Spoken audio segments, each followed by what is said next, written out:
Sumpah Pemuda ini terjadi karena sekumpulan kelompok pemuda pelajar Indonesia eh, membuat sebuah ikrar bersama yang tertuang di dalam 3 butir Sumpah Pemuda.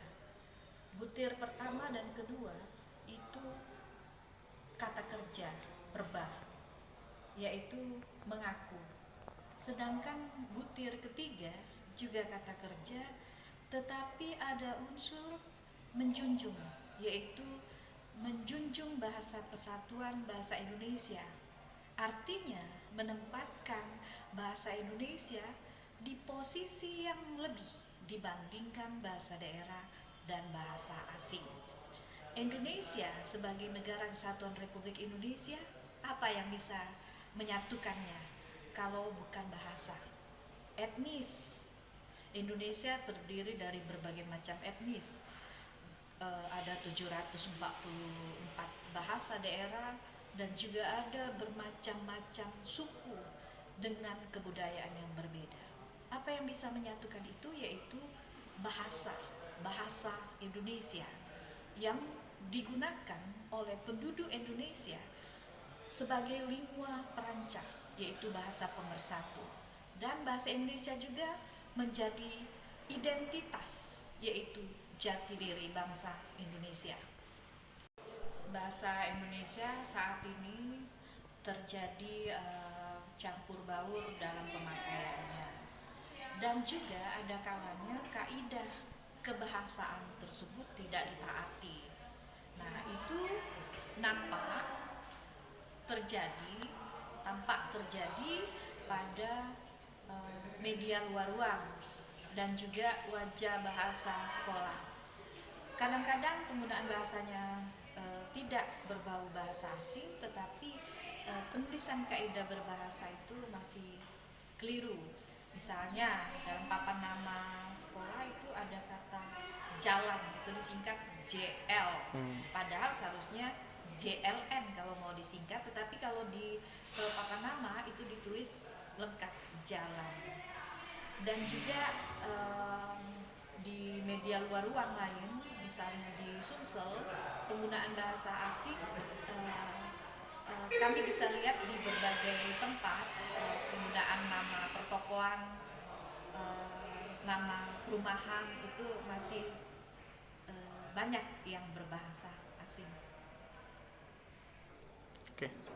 Bahasa Indonesia sebagai bahasa resmi negara itu sebetulnya sudah diatur di Undang-Undang Nomor 24 Tahun 2009, yaitu mengenai bendera, bahasa dan lambang negara serta lagu kebangsaan. Pasal 25 bahasa negara itu ada yang menyebutkan bahwa bahasa Indonesia wajib digunakan untuk nama bangunan, nama gedung, jalan, apartemen atau permukiman, perkantoran, kompleks perdagangan, dan juga lembaga usaha atau lembaga pendidikan. Nah, jadi itu seharusnya berbahasa Indonesia yang baik dan benar. Ya, remaja saat ini penggunaan bahasa yang digunakan oleh remaja itu cenderung berbahasa campur baur antara bahasa Indonesia, bahasa gaul, dan kadang-kadang juga bahasa asing.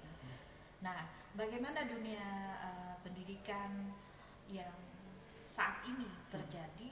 Karena bahasa Indonesia ini dianggap sudah lazim, sudah biasa.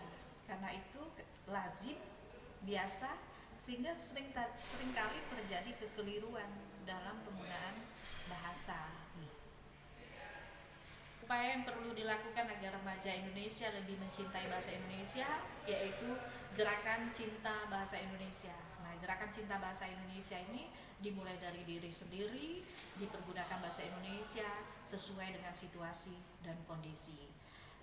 Bahasa Indonesia yang baik dan benar, baik adalah situasi dan kondisi. Sedangkan bahasa yang benar adalah bahasa yang sesuai dengan kaidah yang berlaku. Perkembangan bahasa Indonesia saat ini begitu pesat karena diperkaya oleh bahasa daerah dan bahasa asing. Bahasa daerah itu untuk daya ungkap. Misalnya kata mantan itu ditemukan oleh Ahmad Bastari Suwan berasal dari bahasa Besema, yaitu bekas. Ada memang konsep kata bekas untuk menyatakan makna tersebut, tapi kalau mantang itu untuk orang, sedangkan bekas itu lebih pada benda, maka kata itu diambil. Selain itu misalnya kata tuna untuk menyatakan steady. Nah, kata-kata tersebut diambil karena diksi itu yang pertama lebih singkat dari acuannya, yang kedua dapat menggambarkan konsep, proses atau cara tersebut, dan yang ketiga eufonik. Dari bahasa asing misalnya kata amputasi. Amputasi itu berarti pemotongan bagian tubuh. Ada konsep itu dalam bahasa lain, misalnya mutilasi dan juga potong. Tapi kalau untuk amputasi misalnya biasanya orang yang sakit diabetes itu terpaksa kakinya dipotong. Lebih eufonik dengan kata diamputasi. Lalu bagaimana remaja saat ini berbahasa Indonesia? Saya melihatnya cenderung terjadinya interferensi bahasa atau campur baur antara bahasa asing, bahasa daerah, dan juga bahasa gaul. Nah, ini perlu upaya yang konkret sehingga penggunaan bahasa Indonesia di kalangan remaja ini menjadi lebih baik. Kalau bahasa tersebut digunakan dalam konteks sehari-hari, saya pikir tidak masalah. Tapi kalau dalam penggunaan bahasa di forum resmi atau dalam konteks penulisan ilmiah, itu sebaiknya dihindari karena itu sesuai dengan amanat dari Undang-Undang Dasar 1945 dan juga Undang-Undang Nomor 24 Tahun 2009.